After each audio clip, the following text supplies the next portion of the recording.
And we're rolling into game number 4 between GoldSCV and JH. GoldSCV is playing the yellow Protoss on the bottom right of the map. He's up against JH, who is here playing. Wait, I'm messing up the interface, right?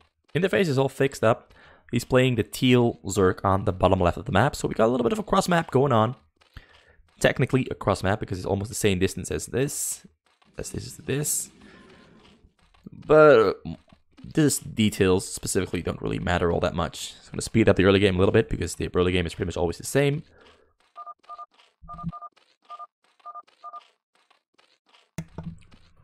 Alright.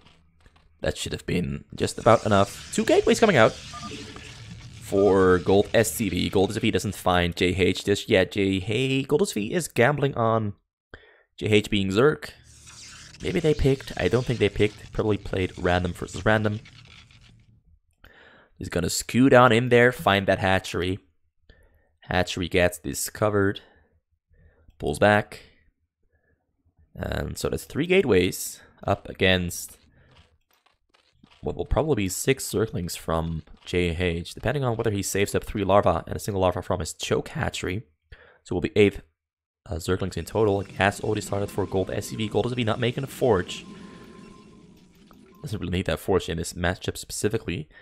In a PvT with a mid build, like this is a mid build, a proxy gateway build, you would definitely go for a very early forge because you're going to have to go for the cannon push. There's a single drone here. He's kind of lowballing his choke. This is kind of risky in my opinion. 4 Zerglings are on the way. There's 2 eggs. He's really lowballing it. There's another drone coming out there. Ooh, this might become quite painful for JH. Because this Sunken is definitely going to take more damage than it should be taking. 2 Zerglings are out. Zerglings taking down this Zealot. He micros the Zealot just a little bit late. He's going to take more damage than he could have taken. Ooh, a little bit of mismanagement there, but he does take down the Sunken in the end. More Zealot reinforcements coming in. There's only 4 Zerglings out there.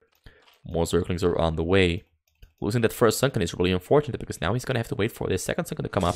Now he has 5 Zealots to fight into the fray here. He's going to have to focus on that Sunken that's being morphed. A lot of Zerglings are now coming in for JH. That's looking good for JH here.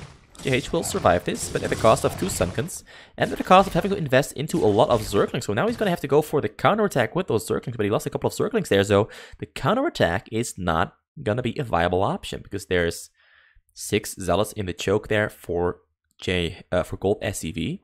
JH now forced to rebuild those 2 Sunkens there. He's going to have to be quick with that, because more Zealots are on the way for GoldSCV, and GoldSCV is definitely going to try again.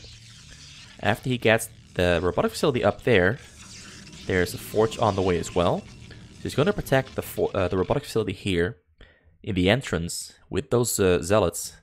Stop those Zerglings from dealing damage. And once those cannons are up, after he finishes that forge, he can try again and deal some damage with those Zealots. Or either he's going to go for a double Reaver push with speed Zealots and then rush in there. And JH responded by going for the gas because he's going to need Hydralisks to fight that off. Ideally, you would have Mulalisks out by the time the Reavers and the Zealots are breaking through your entrance.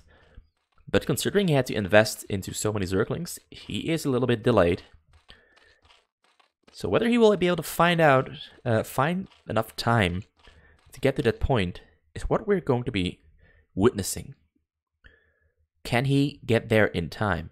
GoldSCV, I will admit, had these 2 robotic facilities out extremely early into the game. I've rarely seen someone do a mid build and have their robotic facility out before 4:30 into the game.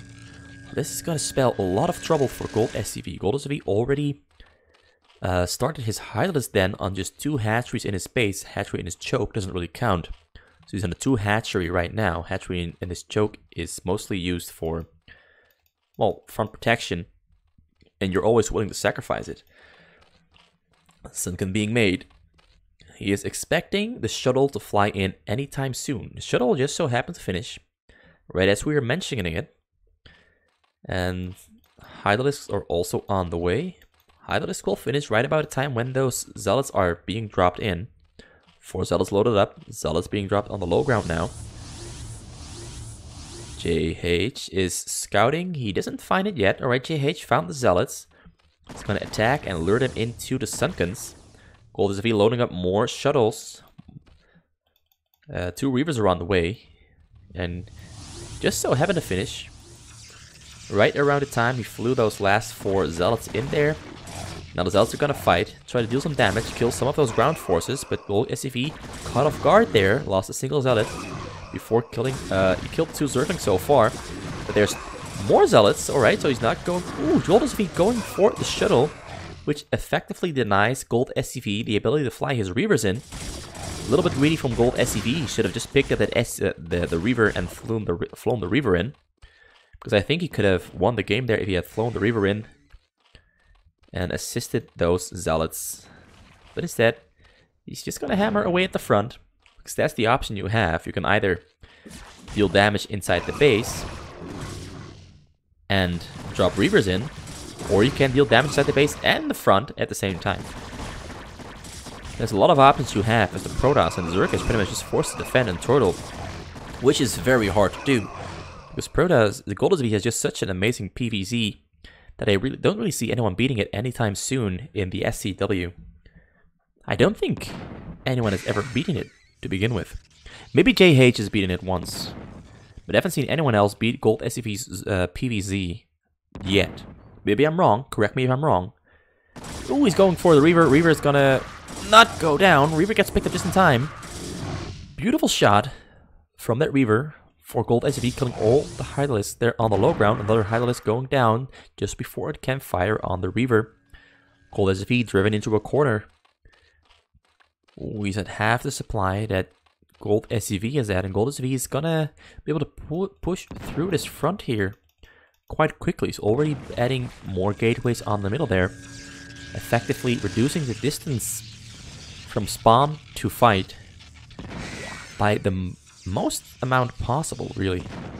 More Sunkens being thrown down for JH. JH has added on 3 more hatcheries, and this is a Spire. So as I mentioned earlier, he's gonna want to have Mulis out to kill those Reavers and Zealots, because those Zealots now have speed lags, and speed lags are amazing under the cover of Reavers. But he's flying in a Reaver drop at the same time, and JH wasn't focusing on that. Completely went undetected by JH. JH lost half of his drones. Drones, ooh, almost running into the units there in the front. So JH now has lost his entire front. Reaver shuttle still flying around, drops the Reavers on the low ground, gets a beautiful shot up on a couple of Hydralisks, picks them up, flies them backwards, picks them up, kills more Hydralisks. And pretty much all the Hydralisks that JH had in his base have now gone down. He's going to have to produce more, but there's Reavers and Zealots flowing in through the front. More Zealots are going to be more... Oh, he didn't produce anything. He's producing for that one, alright, but anyway, more importantly, here inside the base, he is directly being threatened by the Reaver and the Zealots on the low ground there. Reaver goes down to a beautiful target fire from his Hydralisk, now microing backwards, grouping up his Hydralisk behind the Sunken. Sunken that's focused, and JH managed to survive. The first big wave of coordinated attacks from GoldSCV. GoldSCV coming out on top, definitely, because he killed half of JH's SCVs. Drones, not SCVs. He's got a couple of Mulisks in the mix now. Not more Mulisks are on the way, because he's going to have to spend all of his minerals that he does have available right now on making more drones to recover his income. And GoldSCV quite big here. Quite big. Dragoons on the way now as well to deal with those Mulisks. Those Dragoons are going to be the nails in the coffin for JH. Because pretty much he's got enough units to just straight up just roll in an A move and kill JH here. And add to that the Reaver Micro with the shuttle behind the line of Zealots and Dragoons. These Mulisks and Hydralisks are pretty much no biggie. There's no opposition for GoldSCV whatsoever. GoldSCV flying in all the way around, causing JH to focus on something else. And he's losing his units. He does lose the Reaver, but he gets a beautiful shot off on those drones, kills half the drones, and GoldSCV comes out victorious over JH. As expected, because, well, the early game didn't go that well for JH. Overspent on Zerglings, lost a couple of Sunkens. Had to use more drones for his choke early into the game than he would wanted. GoldSCV just, well, played it beautifully. Goes for beautiful abuse by loading up Zealots, then a Reavers, and flying in and abusing and killing units and drones. And then to the front. So yeah, the score is now 3-1 for GoldSCV.